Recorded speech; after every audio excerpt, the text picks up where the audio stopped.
Hello everyone and welcome back to What No One Tells You podcast. My name is Claudia Slujitoru and this is episode 20, the final episode of season 1. And today I'm going to do something I have never done on this podcast before. I'm not going to teach you anything. No framework, no checklist, and no companion PDF. Today I am going to coach you. I am an International Coaching Federation accredited coach, and over the past 19 episodes, I have given you tools, I have given you scripts, I have given you structures you can take straight into your next meeting. And I stand behind every single one of them. But there is something that no tool can replace. And that is the experience of sitting with a question that does not have a quick answer. The kind of question a good coach asks you when the room is quiet and there is nowhere to hide and the only person who can answer is you. Most managers never get that. You get training. You get feedback. You get performance reviews where someone else tells you what they think of your work. But almost nobody sits you down and asks you the questions that actually matter and then gives you the space to answer honestly. So that is what this episode is. 5 questions. No answers from me, just you and the kind of honesty that most of us avoid because it is much easier to stay busy than to sit still. If you can, I would like you to do something for me. Find a quiet place. Put your phone on silent.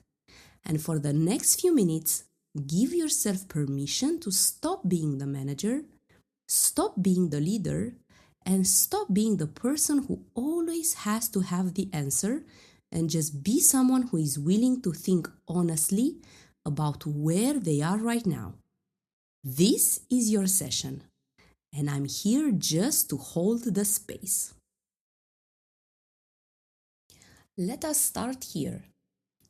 When you think about going to work, what is the first feeling that shows up?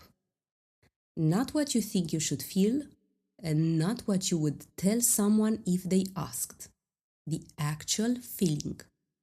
The one that arrives before you have time to manage it. Is it energy? Is it weight? Is it something you do not have a word for yet? Sit with that for a moment and do not judge it.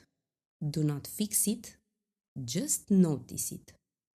Because that feeling is data and most of us have been ignoring it for longer than we care to admit. Now let us go somewhere personal. Think about the best manager you have ever had. Not the smartest one. Not the most successful one. The one who made you feel like you could grow. What did they do that nobody else did? Now, honestly, how often do you do that same thing for your team?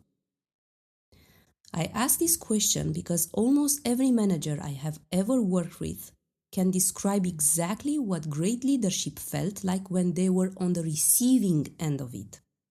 They can tell me in vivid detail what the person did, how they made them feel, and why it mattered. And yet, most of them are not replicating it.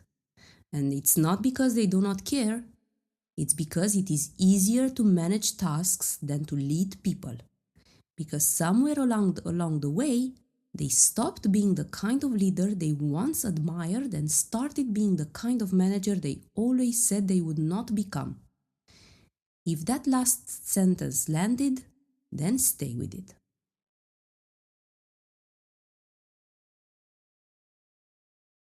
This is the one that tends to change things. What are you currently tolerating that you know you should not be? And not in your team, but in yourself. The standard you have let slip, the commitment you made to yourself about how you would show up as a leader that you have quietly abandoned. The compromise you made 6 months ago that was supposed to be temporary and has now become the way things are. You do not need to solve it out right now, but I want you to stop pretending you have not noticed.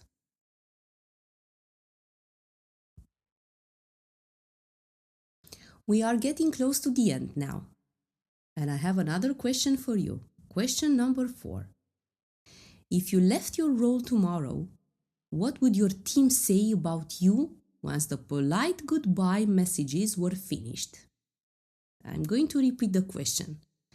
If you left your role tomorrow, what would your team say about you once the polite goodbye messages were finished? And not the official farewell and not the LinkedIn post. I mean the honest conversation they would have among themselves a week later when the dust has settled and someone says, "So, what do we actually think?" What would they say? This is a question that most people never ask themselves because it forces you to separate two things that managers tend to confuse. There is who you believe you are as a leader, and there is the experience of you that your team carries around every day. Those two things are not always the same. And the gap between them, if there is one, is not something you can close with intention alone. It closes with behavior, with consistency, with the small things you do when no one important is watching. Last question, and it is the simplest one, which is exactly why it is the hardest. What kind of leader do you actually want to be? Not what your company needs you to be, not what your job description says, not what would look good on your next performance review. What kind of leader do you want to be for the people who show up every day and give you their time, their effort, and their trust?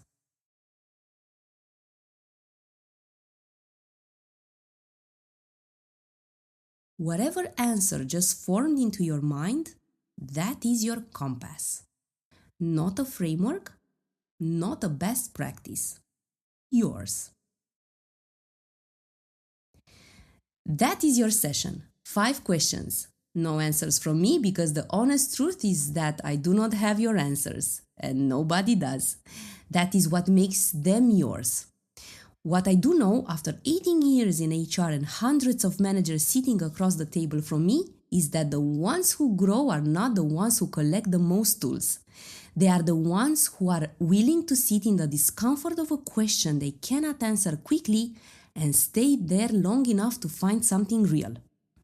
If even one of those questions is still sitting with you right now, if even one of them made you pause for a second longer than you would expected, then this session did what it was supposed to do.